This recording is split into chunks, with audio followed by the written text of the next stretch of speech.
up to another good morning. Time to go.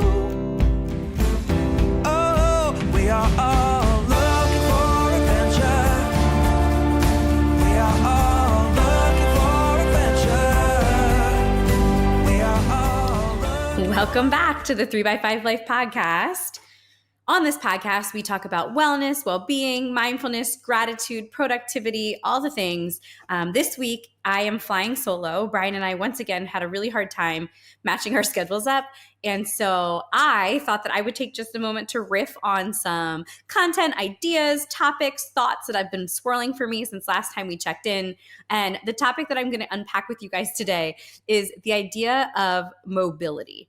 So if you know me and my background, you know that I'm a certified yoga teacher. I have always loved moving my body. I always loved to dance. I love to stretch. I love yoga. I've played competitive sports.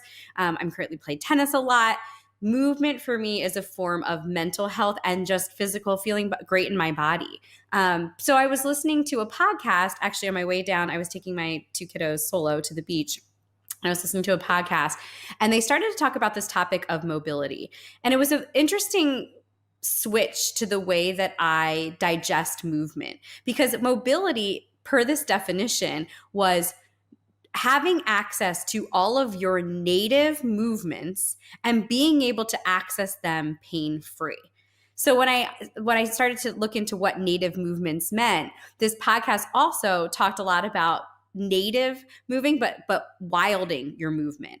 So if you look back to our ancestors and how much more mobility they had, if you look at places like the blue zones, these people are living these really full lives, but they're living these long lives pain-free, which I don't know about you, but longevity is really important to Bryan and I. We try to make choices today that are going to allow us to feel good for as long as we possibly can.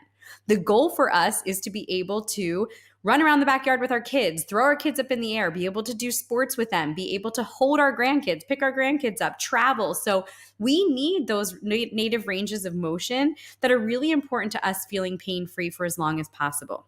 So this thought of mobility and looking at all of the things that are against us in this category, especially in the United States.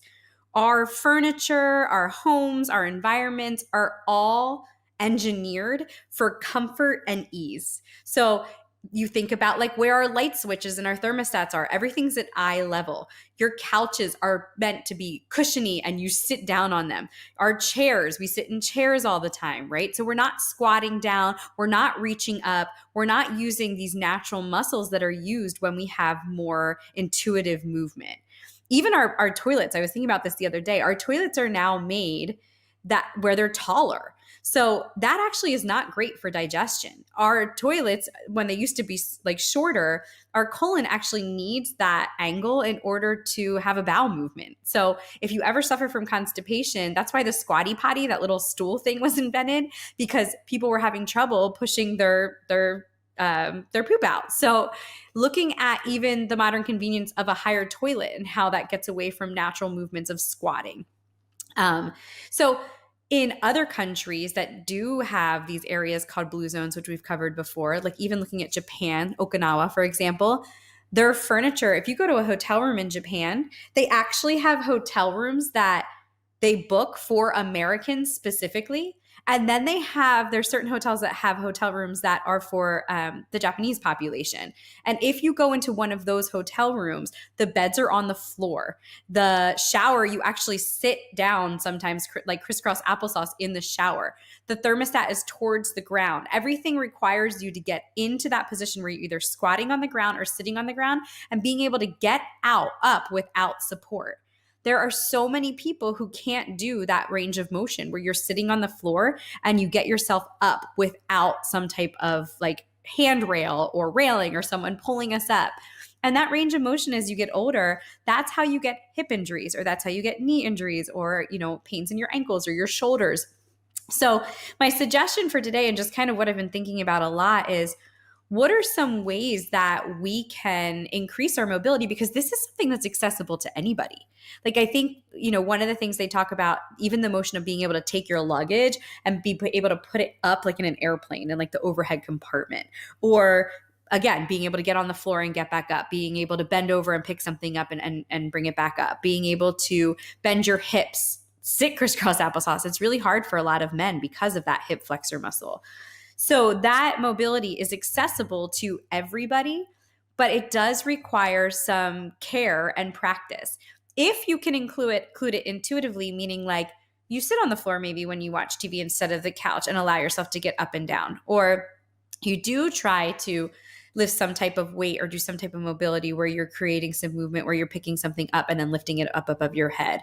This intuitive form of movement can work wonders, they say, on creating this longevity snowball effect where the mobility allows you to live longer pain-free. I did want to share with you a couple of movements that I know to really help with this. This morning, I went to a hot yoga class. I tend to go on Tuesday mornings at 6 a.m. And I start the class and I am so stiff. My first downward dog always feels so icky. Like I'm, trying to pedal it out, but my muscles are just like, this is not working. And by the end of it, because of the combination of the heat and then its sustained stretches, I feel so good and my body feels so good. And doing motions like that helps me with everything else I do. It helps me with tennis. It helps me with being able to walk into town. It helps me with being able to lift a weight. So it all ties back together and you cannot go wrong with strengthening your mobility. I just wanted to give you like 5 simple exercises that you could try to support this. One of them would be just like an assisted deep squat. So I love a good yoga squat. If you don't know what that is, it's literally just squatting down and using your knees, your elbows against your knees to help just do like a squat, like butt goes towards the ground, feels really great. If that's too much, start with just like using the wall or a bar or a piece of furniture and just giving yourself that assisted deep squat where you're just feeling the motion where your bottom goes below your hips and then allowing yourself to stand up and then go back down and hold it for maybe like a minute and then stand back up. Another great one is a quad stretch into a down dog. So if you're on all fours in the ground and you move your hips back towards your feet and then you lift up into that downward dog so that you have that upside down V, going from that squat up to the downward dog and the squat up to the downward dog. That's great for your hips. Again, that's great for the back of your legs. It's great for your calf muscles. So it's giving you that elongation in your muscles and increasing that mobility.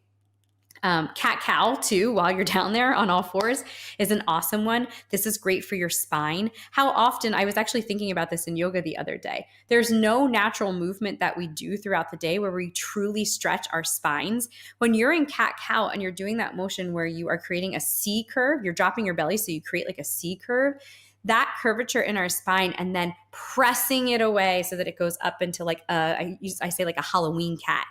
That motion of back and forth is like a massage to your spine. And listen, our spines are pretty important and it's a body part that probably could utilize some more love and support. And then another one that I do a lot is the Spider-Man lunges. And you can do this right into pigeon pose, which is a great hip opener too. But the Spider-Man lunge would be, you would go back into kind of like a plank and then take your right leg and put your right foot next to your right hand. So it's that elongated lunge, but it's a little bit wide. So your right foot is wider than your right hand. Stay there, or you can even drop your left knee and create that nice stretch in your hips. This also is a great lead into pigeon pose. Sometimes I do the Spider-Man lunge first and then I put it into pigeon pose. Or any other type of fire log or yoga pose that could really help with your hips. I was going to try to do these on the video to demonstrate them, but I think I might actually put pictures up in the show notes so that you can see these 5 exercises. But I want you to think a little bit about this idea of mobility. I want you to think about how if you have one form of movement that you tend to gravitate towards, like CrossFit or HIIT workouts or Orange Theory or any of these that we kind of like find out that we love and we just like pour into it, I want you to think about maybe becoming more of a generalist in your movements. So maybe once a week, pick up a yoga class, maybe do a Pilates class, which is great for our core muscles. Our core muscles are so important for being able to get up and down, right? Try naturally finding ways to squat on the floor. Sometimes, if you're going to sit and watch TV, I always say make it active. Like sit on the ground and do a couple stretches. Do some static stretching while you're sitting there on the floor. Try to avoid the traps of just melting into our furniture and creating that sedentary lifestyle. Try to find ways to naturally move so that we can live a pain-free, really long, healthy life. That's all I got for you. I hope that you have a great week, and we will catch you next time. Take care. We are all loved.